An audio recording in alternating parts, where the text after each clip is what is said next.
अब आप बरेली में रह रहे हो, बरेली में ना कहीं पेट्रोल की लाइन लग रही है, ना कहीं डीजल की लाइन लग रही है, एलपीजी की कहीं कमी ही नहीं है। तो कमी उन लोगों के दिमाग में है, क्योंकि श्रीमान अखिलेश यादव के पास विकास का कोई एजेंडा नहीं है, उनके पास जाति का एजेंडा है। वो पीडीए नहीं घूमते हैं, अब पीडीए खिलाफ हो गया है। समाजवादी पार्टी की सरकार जनता 1 साल नहीं झेल पाएगी, अपराधियों का ही बोलबाला हो जाएगा, अपराधी ही उनकी एजेंडे में है। सरकार शिक्षा में बहुत गंभीरता से काम कर रही है, कंपोजिट विद्यालय बनाए जा रहे हैं, अभी स्कूल चलो अभियान प्रारंभ कर दिया है। नमस्कार, आदाब। आप देख रहे हैं द जस्टिस हिंदी। खबर बरेली से है, जहां सर्किट हाउस में आयोजित एक अहम मीडिया वार्ता के दौरान उत्तर प्रदेश के पशुधन और दुग्ध विकास मंत्री धर्मपाल सिंह ने कई बड़े मुद्दों पर खुलकर अपनी बात रखी। चाहे बात हो एलपीजी और पेट्रोल डीजल की सप्लाई की या फिर विपक्ष पर तीखे हमले की, मंत्री के बयान ने सियासी माहौल को गर्मा दिया है। सबसे पहले बात करते हैं उस मुद्दे की जिस पर आम लोगों के बीच अक्सर चर्चा होती है, गैस और पेट्रोल डीजल की उपलब्धता। मंत्री धर्मपाल सिंह ने साफ कहा कि एलपीजी की समस्या सिर्फ भारत की नहीं बल्कि पूरी दुनिया की चुनौती है, लेकिन उन्होंने प्रधानमंत्री नरेंद्र मोदी की नीतियों की तारीफ करते हुए कहा कि आज भारत उन चुनिंदा देशों में है जहां संकट के बावजूद सप्लाई बनी हुई है। उन्होंने कहा कि ऐसे हालात हैं जहां कई देशों के स्ट्रेट ऑफ हॉर्मोज से जहाज तक नहीं निकल पा रहे,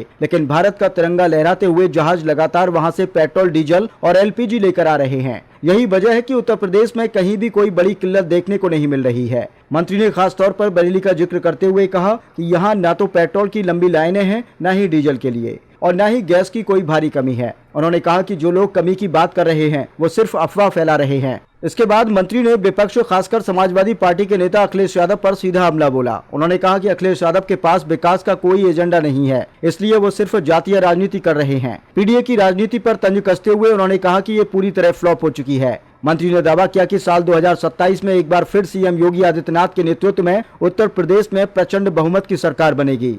वहीं कानपुर के चर्चित किडनी कांड और बढ़ते अपराधों के सवाल पर भी मंत्री ने सख्त रुख दिखाया। उन्होंने कहा कि प्रदेश में जो भी अपराध कर रहा है उसके खिलाफ कड़ी कार्रवाई की जा रही है, अपराधियों को किसी भी हालत में बख्शा नहीं जाएगा। उन्होंने कहा कि पहले लोग सिर्फ अपराध की खबरें सुनते थे, लेकिन अब कार्रवाई भी साफ दिखाई दे रही है। एनकाउंटर की कार्रवाई का जिक्र करते हुए उन्होंने साफ संदेश दिया कि अपराधियों को गलत रास्ता छोड़ना होगा, वरना कानून अपना काम करेगा। इसके अलावा मंत्री धर्मपाल सिंह ने गौशालाओं को लेकर भी बड़ा अपडेट दिया। उन्होंने बताया कि प्रदेश की अधिकांश गौशालाओं में सीसीटीवी कैमरे लगाए जा चुके हैं ताकि निगरानी बेहतर हो सके। जहां कहीं कमी है उसे भी जल्द पूरा किया जाएगा। उन्होंने यह भी कहा कि जिन गौशालाओं में भूसे या अन्य संसाधनों की कमी की सूचना मिलती है वहां सरकार तुरंत व्यवस्था कर रही है और किसी भी तरह की लापरवाही बर्दाश्त नहीं की जाएगी। तो कुल मिलाकर बरेली की इस प्रेस वार्ता में मंत्री धर्मपाल सिंह ने जहां एक और सरकार की उपलब्धियों को गिनाया, वहीं विपक्ष पर जमकर निशाना साधा। मित्र, आज हमने वैसे गैस एलपीजी यहाँ तो होती नहीं है, देश की नहीं दुनिया की समस्या है, और आपको बहुत प्रशंसा करनी चाहिए देश के यशस्वी प्रधानमंत्री नरेंद्र मोदी की। जो होर्मुज है जल डमरू मध्य, वहाँ दुनिया के किसी देश के जहाज नहीं निकल रहे, भारत का तिरंगा लगा हुआ जहाज बाहर आ रहा है और उसमें एलपीजी और पेट्रोल डीजल सारी चीजें मिल रही है। और उत्तर प्रदेश में अभी कहीं अभाव नहीं है।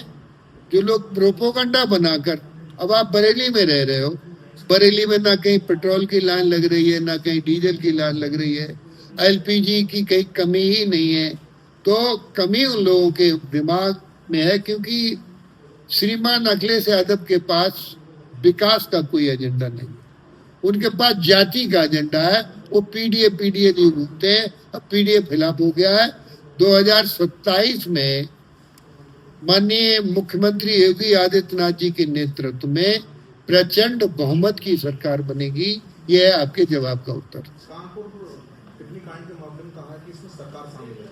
क्या कानपुर में किडनी कांड मामला सामने आया, इसमें कहा कि इसमें सरकार शामिल है। मैंने आपको, अच्छा सवाल है, आपको मैंने कहा नहीं कि उनके दिमाग में सरकार की अच्छे काम की कोई प्रशंसा करने का मन नहीं है, और उन्हें नहीं भी करना चाहिए। हम उनके मुंह से प्रशंसा नहीं सुनना चाहते, लेकिन जो कांड हो रहे हैं उन पर कड़ी कार्रवाई की जा रही है। अपराधी, देखिए अपराधी, मैं आपको मित्र बड़ी सहजता से, गंभीरता से कह रहा हूं, समाजवादी पार्टी की सरकार जनता 1 साल नहीं झेल पाएगी। अपराधियों का ही बोलबाला हो जाएगा, अपराधी ही उनकी एजेंडे में है। तो इसलिए उत्तर प्रदेश में जो गलती कर रहा है उसके खिलाफ कड़ी कार्रवाई हो रही है और उसे बख्शा भी नहीं जा रहा है। अभी आपने मर्डर तो सुना था, हाफ इनकाउंटर हो रहे हैं, इसलिए ये अपराधी दिखाई दे कि गलत काम नहीं करना चाहिए। अखिलेश यादव ने एलपीटी कहा है कि आपका गैस। अब अखिलेश यादव के बारे में ज्यादा प्रचार करोगे तो उन्हीं का प्रचार। गौशाला में सीसीटीवी लगाने की बात चल रही है जी तो कब तक लग जाएंगे और कहाँ उसका कंट्रोल रूम होगा और क्या? हाँ, आपने सही सवाल किया है। सभी गौशालाओं में सीसीटीवी लग गई है और जो कहीं कमी है तो अभी आपने संज्ञान में दिया है। वैसे मेरी सूचना में सीसीटीवी कैमरे लगे हैं, भूसा का जो अभाव है उसको हम पूरा करेंगे। गौशाला में जानवर मरते हैं, क्या गर्मी हो या ठंड हो या जो भी हो, व्यवस्था ऐसी नहीं है कि तो मेन चीज अगर उसकी कोई जिम्मेदारी तय की जाए ना, तो हमने तो पकड़ के वहाँ सुरक्षित के लिए भेजा और वही मर गया। देखिए, हम इस बात पे चिंतित हैं जो बीमारी से और कुछ दुर्घटनाओं से मरते हैं, बाकी अब वो ऐसी शिकायतें नहीं आएंगी। मंत्री पशुपालकों की आय के लिए आपकी सरकार की तरफ से क्या किया जाए? बहुत अच्छा प्रश्न है। देखिए, देश के यशस्वी प्रधानमंत्री माननीय मोदी जी ने कहा किसान की आय दोगुनी हो। किसान की दोगुनी आय मात्र खेती से नहीं होगी, पशुपालन से होगी। पशुपालन में हमारे पास अच्छी योजनाएं हैं, जैसे नंद बाबा समृद्धि योजना। यदि कोई भी किसान देसी नस्ल की, उत्तम नस्ल की गाय खरीद कर लाएगा, एक गाय पर 40,000 रुपये का अनुदान, 2 गायों पर 80,000 रुपये का अनुदान। अभी तक इन गायों को दूसरे प्रदेश से खरीद कर लाते थे। अब हमने किसान को ये कहा है कि उत्तम नस्ल की गाय उत्तर प्रदेश से ही खरीदेंगे तो भी हम ये अनुदान देने का काम करेंगे।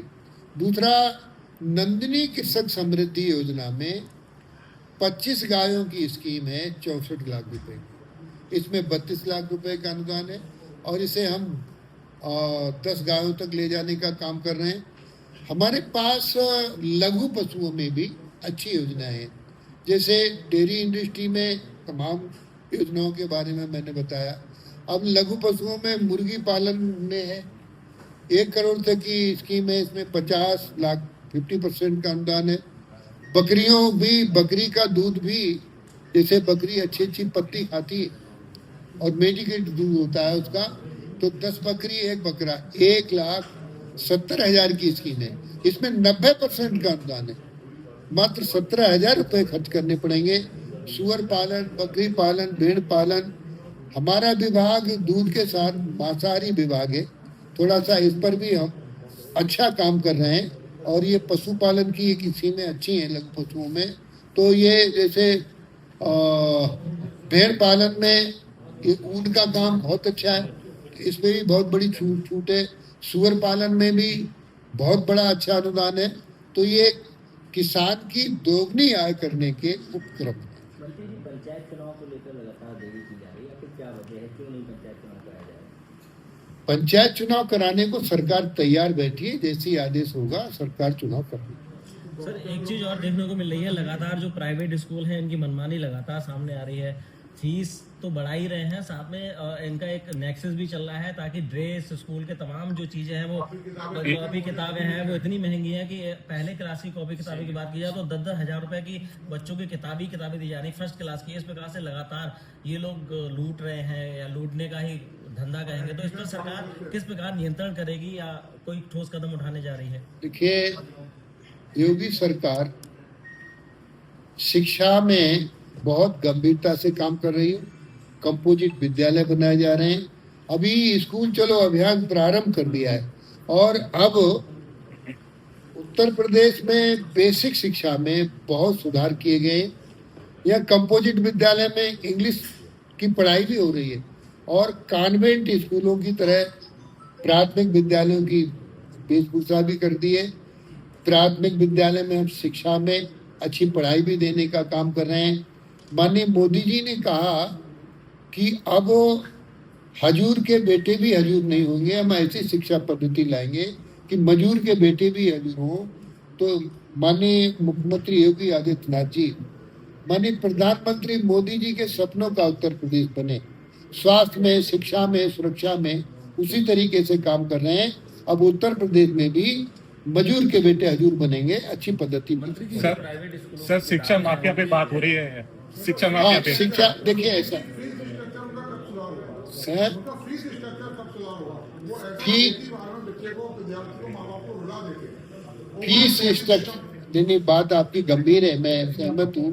फीस स्ट्रक्चर में समस्या जो आई है, हम प्रशासन से बात करके इसको चेक कराते हैं। दूसरा जो स्कूलों, प्राइवेट स्कूलों की किताबें हैं वो बहुत महंगी हैं, अभिभावकों को समझ हो रही है, उसको लेके सरकार। वैसे हम चाहेंगे आप लोगों के माध्यम से आप प्राइवेट स्कूलों में ना पढ़ाकर हमारे सरकारी विद्यालय में पढ़वाओ। नहीं तो क्या प्राइवेट स्कूलों के जब जरूरत नहीं है तो सर जब अधिकारियों के बच्चे ही सर प्राइवेट स्कूलों में पढ़ रहे हैं। नहीं, अरे हम आपको बता तो रहे हैं, हमारे पास लोग आते हैं सिफारिश कराने को कि इसमें एडमिशन कराओ।